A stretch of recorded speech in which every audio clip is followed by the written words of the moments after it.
wild seashore with angry waves pounding the shingle, gulls screaming, bladder wrack glistening, and dark clouds piling overhead.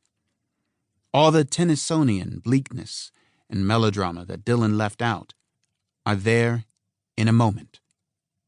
The lyric starts as a duologue between the Joker, i.e. the traditional playing card figure in stripy three-pointed hat, and the thief, plotting escape from some unspecified confinement, whereas Dylan's every syllable was soaked in irony and ambiguity.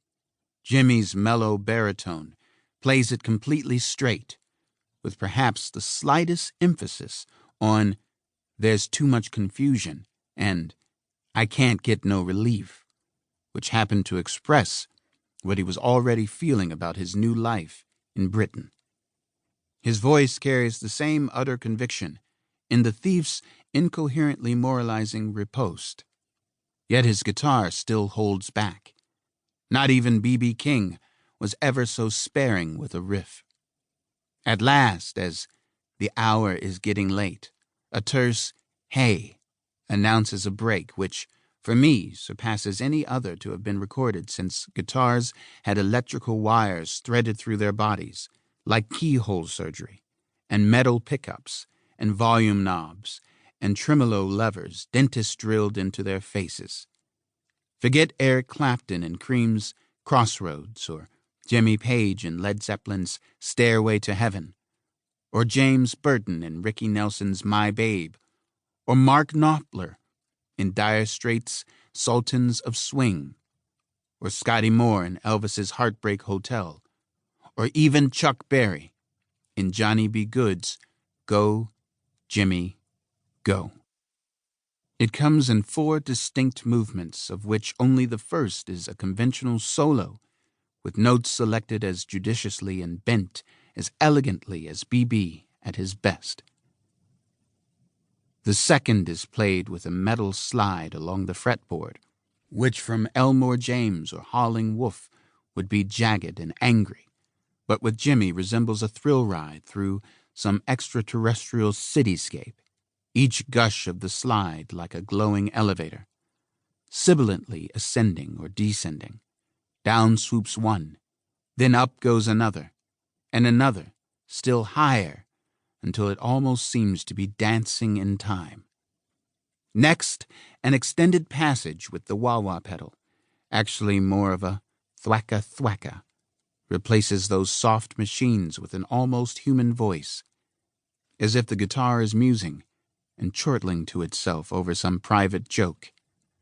Because there's no way of topping everything that's gone before, the finale is a suddenly melodious trio of treble chords in predictable order, with grace notes played by the little finger much as a triple Michelin-starred chef might show his greatness in the simplest of dishes, a plain roast chicken, say, or heartbreakingly perfect poached eggs.